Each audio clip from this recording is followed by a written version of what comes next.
Rose afite abafana, arakunzwe cyane ndetse arumvikana. Reka nkomeze mfashe mbumvishe Plate ndakomeza story yiwe. Ambo burya wakwicaye se? Burya rero kuba umunyarwenya ntago ari ibintu wenda biba biturutse kano kanya.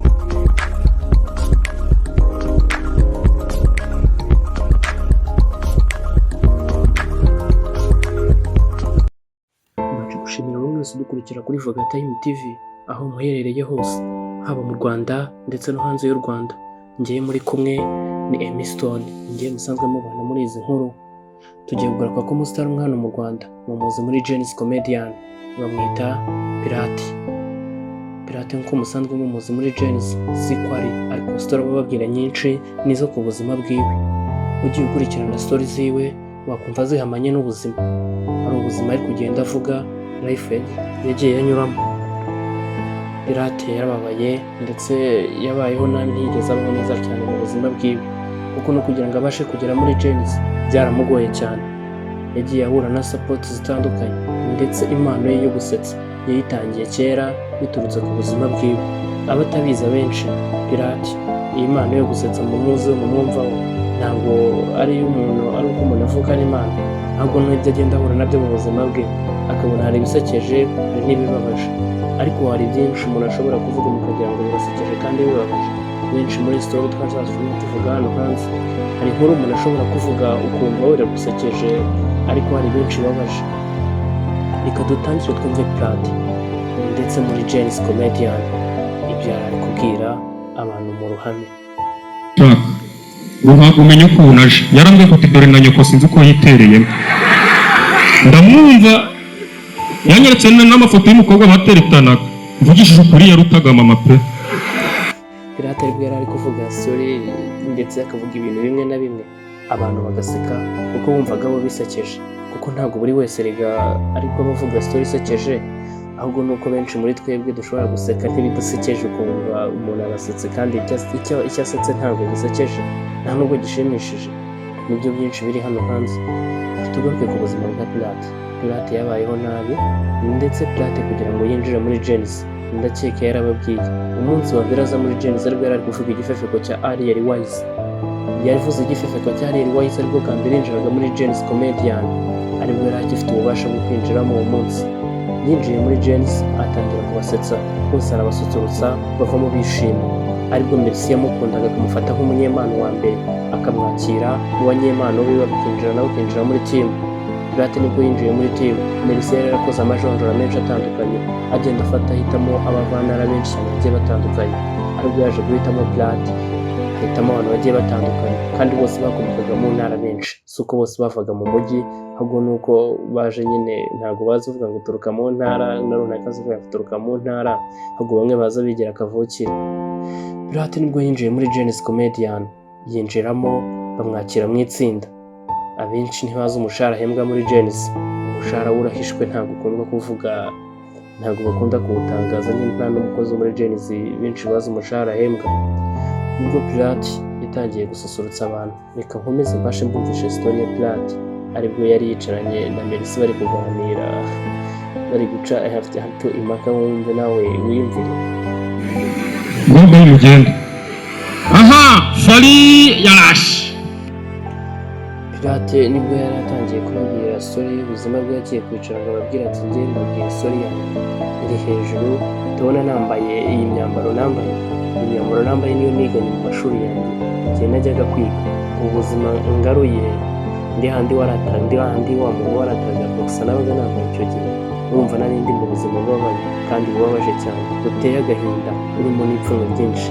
Ariko ndashimira Imana yaho mbashije kugera, kandi ndayishimira naho ikomeza igenda igeze. Mpora nyisenga mvuga ati Imana mfashe muri buri kimwe cyose, Imana yanjye izamuka igera aho wifuza. Ndetse aranashimira asaba ububasha yagiye abona n'ubushobozi bagiye bamufasha mu mpano yo kuba yarazamutse akagera aho ageze. Utwabonye natwo nkumva aratwifashisha. Ni umusore ukiba muri ghetto, ntabwo ariyubaka, nyine nuko Imana yamuhinduriye ubuzima muri bimwe nyine ikagera aho imugeza, nabwo arabishimira Imana. Pirate muzi mugiye muzi muri show zitandukanye, ni umuhanzi abenshi ni mubizi ko aririmba gospel kuko nuko yari yarabuze ubushobozi bwo kuba yamurika indirimbo ze kuko nta bubasha yari afite. Nk'uko musanzwe mwumva Plat ni umunyarwenya ndetse azi no gusetsa, ni umuntu ukomeye mu rwenya rwa sinema ndetse muri Genesis bamubara nk'umuntu wa mbere, niwe muntu uvuga urwenya abantu bose bagaseka, ndetse n'iyo ageze kuri stage abantu bose barishima ndetse bagatangara. Nibwo ibyishimo byabo bigera mu bantu bose bari muri Genesis, team irengamo abantu barenga 30. Plat ni umuntu ukunzwe, niwe muntu wabashije kuzuza miliyoni muri Genesis Comedy ku rubuga rwabo, niwe wujuje miliyoni views ndetse aranakunzwe, afite n'abafana, usibye n'abafana afite kuri live no hanze kuri nuza afite abafana, arakunzwe cyane ndetse arumvikana. Reka nkomeze mbashe mbumvishe Plat nakomeza story yiwe. Ambo burya wakwicaye se? Burya rero kuba umunyarwenya ntago ari ibintu wenda biba biturutse kano kanya. Twifurije ambo igikorwa nari nateguye uyu munsi nyine, numvaga nshaka kubashimira kubw'urugendo wenda rutoroshye ndi umuntu aba yaranyuzemo, naho maze kugera aha ngaha nshimira Imana. Ariko kuba abanyarwenya ntago babyoroshye. Gushimira Imana avuga ati aho maje kugera ndashimira Imana ndetse no kubw'ubushobozi nagiye mbona muri Genesis, ububasha nagiye mbona nkagira aho ngera ubu ngubu, byose ndabishimira Imana. Plat aribwo yashimaga avuga ati Imana ndagushimira kuba narageze aha ngaha muri ubu rwenya. Ni umunyarwenya ndetse tumara nk'umunyarwenya mu Rwanda. Benshi bakoze gutandukanya urwenya na komedi, ariko ni ibintu bitandukanye. Hari komedi, hari sinema nyarwanda, ariyo film, hari n'urwenya gusetsa imbere y'abantu kuri live. Burya ntabwo wafata umuntu ukina komedi nk'uko bavuga ngo Jackson wambaye, umufata umushyira imbere mu bwire ngo usetsa abantu bishoboka. Jackson ni umuntu ushobora kugusetsa ari kuri YouTube, ariko ntiyagusetsa live. Rero Plat we akora live, akajya imbere y'abantu benshi cyane, ingamba z'abantu nyinshi cyane akabasetsa, kandi akabasha kubasusurutsa bose bakishima, kandi ntawe utabimushimira. Ni umunyarwenya ushoboye, kandi twese twamushishikariza gukomeza kuzamuka mu mpano yiwe ikagera hejuru ikaguka cyane. Plat ni umuntu watangiye kenshi yagenda avuga ati njye njya muri Genesis ngera i Kigali bwa mbere nabuze itike ibasha kuba yangira ngo igeze mu rugo, ariko ntabwo uko abivuga ariko yabifata. Ntabwo yabura itike ndetse ntiyabona n'inshuti yamucumbikira. Burya hagati y'ibyaro birenga bingahe dufite mu Rwanda, ntabwo wabura uhamagara ati muziranye n'i Kigali. Oya, ntabwo ibyo twabyemera. Yenda yarabitebye n'abashyiramo urwenya rwinshi. Plat nibwo yari yicaye kuri stage avuga ati njyewe reka mbabwire inkuru zanjye nkeya muzi. Yari yicaranye n'uwamufashije kuba yagera aho yicaye ubu ndetse no kubasha n'ahagaze, niwe bari bicaranye, akaba bita Mercy. Akaba yarahawe igihembo ejo bundi cy'uko ari we muntu wafashije wazamuye urubyiruko rugiye bitandukanye kuzamura impano zabo, kandi ntawe utabimushimira. Dukomeze twumva Plat kimwe mu nkuru ze. Babigarukaho kenshi mwumvaho n'abanzovu, kandi kuko nazibonye ziba zituma ivumbi. Rero nk'intuza zabo ntabwo bazita kurangundisi, ntabwo baba bita bakandarugi. Rero hari ukuntu tuba dufite wenda nka story zacu za mbere nyine naje ni Plat muramuzi, ni umunyarwenya wa mbere, arasetsa ndetse nawe utabyumva hano ukumva ko ari urwenya byose. Oya, birababaje kandi biteye agahinda kumva umunyarwenya Plat ubuzima yagiye anyuramo. Plat yize iwabo usabakire ndetse sinabakene, nubwo bafite ubuzima buringaniye, no bose bugiye bagerageza.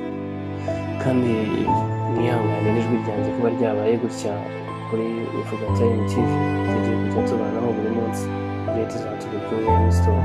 Kandi ndashimira buri wese udukurikirana, kandi n'abatadukurikira mukore subscribe kugira ngo mujye mubasha kubona inkuru zacu. Dukomeze story yacu na Plat. Plat nibwo yinjiye muri Genesis, kandi ndashidikanya ko yinjiye muri Genesis muri 2021 gutyo 2022. Akigera muri Genesis ntabwo yari azi ko azagira amahirwe yo kuguma muri Genesis agakomeza akorera, ahubwo ibyo yakoreye abantu bagatangara ndetse bakamukunda, ndetse n'ibyo bashyize ku rubuga bigakunda, bifuje kuba bakongera bakagura Plat. Plat ni umuntu ubuze muri Genesis yagwa ikajya hasi, kuko ni mu banyarwenya bakunzwe ndetse bahora kuri stage, ndetse buri wese yifuza ko yahora yuriye stage akavuga ati ndashaka kubona Plat. ariwe muntu benshi babona bagasakuza iyo uriya stage ndetse ntawe utamukunda. Urwenya rwe rushimisha benshi ndetse n'ibyo avuga bishavuza benshi, ariko benshi ntibazi ko ariyo life ajya avuga mu buzima bwe yanyuzemo. Pirate ni umusore ukomoka i Musanze, iwabo ni Musanze mu mujyi, ukegera mu mujyi niho babona Pirate. Ariko Pirate nk'uko yabivuga mu nkuru ziwe yagiye anyura mu buzima butandukanye kandi bubabaje budashimishije. Buri wese namushishikariza gukora subscribe kugira tuzacika inkuru zacu za buri munsi. Reka dukomeze tubashe twumve Pirate mu nkuru ziwe ari kubwira abantu. Nababwiye hari abaseka ibiyobeje n'abaseka, buri wese aseka nyine yumvishije icyo ari kumva mu nkuru y'umuntu. Mu gatanu primaire nabwo nayambaye nagurishije inyundo ya papa bitamuguramo ikariso isa. Pirate ari kuvuga story ye, avuga uburyo yabashije kugura ikariso. Benshi murabizi biratunguranye, nta mwana abenshi abana nyine kenshi badafite ubushobozi usanga yarigaga nta kariso yambaye kera. Pirate aribwo yagurishaga inyundo ya papa we bari kugura mayo. Yaguze mayo, icyo gihe ajya kuyambara agenda yiratanga ahantu hose mu nzira hose. Reka tubashe dukomeze twumve inkuru, ndeke kubanyuriramo gusa, dukomeze mwumve inkuru ya Pirate. N'ikariso uwo munsi wayambaye imbere cyangwa inyuma? narayambaye ko uwo munsi nagiye ku ishuri nadegaje. Ari kubwira abantu uburyo bamuguriye, yaguze mayo agira ku ishuri yadegaje. Ibyo mubizi mu bana benshi cyane hano henshi kera bakuguriraga ikintu ukifuza kujya kukirata mu bandi bana bagenzi bawe, wagera ku ishuri ukagenda wadegaje aho bati byashya. Mbega byari ibintu byo kurata ndetse byari ibintu ugaragariza abantu benshi cyane, nyine kumva ko ari igitangaza ko bakuguriye umwenda mushyashya. Benshi murabizi izo nkuru murazizi, hariho abana bayishaga ibijumba mu myenda ugasanga bagiye kugenda babitsinze, ugasanga bigenda kiri mu nzira. Ariko ubu ngubu ushobora gusanga umwana w'i Kigali wamubwira ngo ufata ikijumba ugende urya, akakubwira ngo hoya, ngo biteye isoni. Ibintu byose muri iyi sosi gabona ko bagira ngo biteye isoni, kera nta cyari giteye isoni. Aho waburaga n'umuntu yambaye ubusa nawe wambaye ubundi ntibigutere isoni, ukabona ni ibintu bisanzwe. Reka mbashe nkomeze mvumbishe Pirate inkuru y'uburyo yageze ku ishuri ngo yadegaje. Nagiye ku ishuri nadegaje, ubwo hari ukuntu wenda umuntu aba afite story wenda zisa nkaho zisekejemo ukuntu uri kumva. Noneho kera hari ukuntu mama yigeze nyiri kumva mama yabanaga na papa.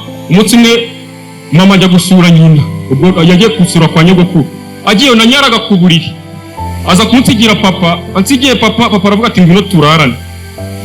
Mbere yuko turyama aravuga ati umva rero. Story nyinshi muri zo ari kubwira ni za story umuntu anyuramo mu bwana bwiwe. Nababwiye inkuru ya Pirate ariko muri aka kanya ntabwo Pirate ubuzima yanyuzemo n'ubuzima ikindi imbere kuri life gusa, ni ubuzima, nibwo buzima we yanyuzemo mu buzima bwe, nuko yabuzanye mu rwenya. Kuko burya hari igihe umuntu anyura mu buzima mubabaje cyane akaza akagukina no mu rwenya, ndetse birababaje, biranashavuje cyane, biteye agahinda. Benshi byabona kumva birababaje, ni ibintu bibabaje cyane ndetse kubyumva bikagora. Abenshi bakayibona mu rwenya, ababisobanukiwe bamenya ko aribwo buzima yanyuzemo, kuko ubuzima wanyuzemo nibwo ukina mu buzima bwawe. Abenshi usanga bari gukina filime, sinema nyarwanda, ariko ntabwo uzi sinema nyarwanda ari gukina ese ayikura ku ki? Ese ni impano ye cyangwa ni ikintu ni ubuzima bwe yagize hagati yabo? Tuvuge nko kuri Patino, niyo mpamvu bwabo nawe n'ubuzima bw'uyu musore Pirate. Patino tugaruke kuri Patino, murabizi ko atarahari, ariko yarababwiye ngo ngiye gukina filime igiye kugaruka ku buzima bwanjye nari ndimo muri iki gihe, abankunze n'abanyinze. Pirate bitavuze ko nawe atari bwo buzima yanyuzemo. Utamubona yambaye uniform yambaye niyo yambaye mu bwana bwiwe, ariko yabashije kongera kwerekana uko umwe mu anyura muri life yiwe, akavuga ati reka nerekane ubuzima bwanjye njyewe nabayemo ndetse n'uko nabayeho. Reka nkomeze nkumvishe inkuru ya Pirate. Uranyarira ndakwica, ibintu bibi abinsibishemo. Tuvuze ngo iki? Uravuze ngo ninkunyara uranyica. Sawa, tugiye kuryama, nukenera kunyara umbwire ngo werekeze. Uranyara kuri buri ati ndakwica. Ni yego. Pirate ati nawe ari gushyiramo urwenya rwinshi, kuko umubyeyi yakagaga umwana ati ndakuvuna. Gateke kuvuga imvugo yavuze ko ntabwo ari nziza. Nkomeza mbashimira abantu gukurikirana Vuga Time TV aho muherereye hose, haba mu Rwanda ndetse no hanze y'u Rwanda. Njye musanzwe umwana ni Emiston. Kora subscribe and share and comment. Tujye tubana buri munsi mu nkuru zacu, aho kugira ngo ujye ucikanwa, utazazicikanwa n'inkuru zacu za buri munsi. Nzaza mbasha kuyikugezaho buri munsi, nzaza nkugezaho inkuru ushaka. Andika muri comment uvuga uwo ushaka ko twakubwiraho, tukubwira ubuzima bwe ndetse n'uko yabayeho. Byakubera byiza nuko wajya ukurikirana inkuru zacu, kuko zirimo icyigisho cyinshi ndetse zirimo na byinshi wakumva. Kenshi ushobora gusanga hano hanze ufite impano warayiryamanye ati ibi ni ibyambaye mu buzima bwanjye sinshobora kubikina. Ibyo byakubayeho akenshi mu buzima bwawe, nibyo bintu birebwa hano hanze, nibyo abantu bakeneye kureba. Niyo vision y'ubuzima bwawe, nicyo kintu umuntu akeneye kureba, kuko hari uzasanga muhuje ubuzima mwembi mwanyuzemo ukavuga ati uyu muntu ibintu yakoze ntabwo ari byo yakoze, ibintu byaturutse ku buzima bwanjye. Kora ikintu watekerejeho ndetse wabanje no kwigaho. Ntuzabwire umuntu ngo nyandikira filime, kuko azandika ku buzima bwe ntabwo ari ubwawe, kandi niwandika ku bwawe uzabona bari kuvuga ati abantu bakunze life nanyuzemo. Nkomeza mbashimira mukore subscribe and share and comment kutuyobora muri izi nkuru. Njye muri kumwe na Emiston kugira ngo tujye tudacikamo buri munsi.